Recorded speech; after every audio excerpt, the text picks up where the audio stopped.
ಇಷ್ಟು ಉದ್ದ ಇದ್ದಿದ್ದು ಕೂದಲನ್ನ ಇಷ್ಟು ಶಾರ್ಟ್ ಮಾಡಿಸ್ದೆ. ಎಲ್ರಿಗೂ ನಮಸ್ಕಾರ, welcome back to my mini vlog. ಹೆಣ್ಮಕ್ಳಿಗೆ ಕೂದಲು ಅನ್ನೋದು ಒಂದು ಎಮೋಷನಲ್ ಬಾಂಡಿಂಗು. ಉದ್ದ ಕೂದಲಿದ್ರೆ ತುಂಬ ಇಷ್ಟ ಆಗುತ್ತೆ ಹೆಣ್ಮಕ್ಳಿಗೆ. ನನಗೆ ನನ್ನ ಕೂದಲು ಅಂದರೆ ತುಂಬ ಇಷ್ಟ. ಲಾಂಗ್ ಇದ್ರೂ ಇಷ್ಟ ಆಗುತ್ತೆ, ಶಾರ್ಟ್ ಇದ್ರೂ ಇಷ್ಟ ಆಗುತ್ತೆ.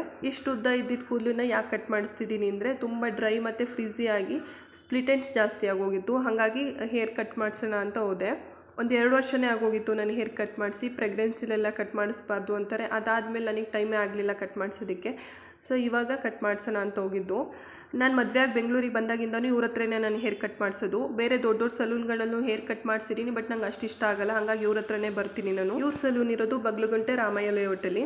ನಾನು ಕಟ್ ಮಾಡಿಸಿರೋ ಹೇರ್ ಕಟ್ ಬಂದು ಲೇಯರ್ ಕಟ್ಟು. ನನ್ನ ಹೇರ್ಸ್ ತುಂಬ ತಿಕ್ಕಿರೋದ್ರಿಂದ ತುಂಬ ಚೆನ್ನಾಗಿ ಕಾಣಿಸುತ್ತೆ ಈ ಹೇರ್ ಕಟ್ಟು. ನಾನು ಆಲ್ಮೋಸ್ಟ್ 5 to 6 ಇಯರ್ಸಿಂದ ಸೇಮ್ ಹೇರ್ ಕಟ್ಟೇ ಮಾಡಿಸೋದು. ಯಾವಾಗ್ಲೂ ಲಾಂಗ್ ಮಾಡಿಸಿದ್ರು ಲೇಯರ್ ಕಟ್ಟೆ ಮಾಡಿಸ್ತೀನಿ, ಶಾರ್ಟ್ ಮಾಡಿಸಿದ್ರು ಲೇಯರ್ ಕಟ್ಟೆ ಮಾಡಿಸ್ತೀನಿ. ನನಗೆ ಇಷ್ಟ ಆಗುತ್ತೆ ಈ ಹೇರ್ ಕಟ್ಟು. ಹಾಗಾಗಿ ಇದು ನನ್ನ ಹೇರ್ ಕಟ್ನ ಸ್ಟೋರಿ. ನಿಮಗೆ ಲಾಂಗ್ ಹೇರ್ಸ್ ಇದ್ದರೆ ಇಷ್ಟ ಆಗುತ್ತಾ, ಶಾರ್ಟ್ ಇದ್ದರೆ ಇಷ್ಟ ಆಗುತ್ತಾ ಅಂತ ಕಮೆಂಟಲ್ಲಿ ತಿಳಿಸಿ. ಹಂಗೆ ನನ್ನ ಹೇರ್ ಕಟ್ ಬಗ್ಗೆ ಒಂದು ಕಾಮೆಂಟ್ ಮಾಡಿ. ಈ ವ್ಲಾಗ್ ಇಷ್ಟ ಆದರೆ ಲೈಕ್, ಶೇರ್, ಫಾಲೋ ಮಾಡೋದು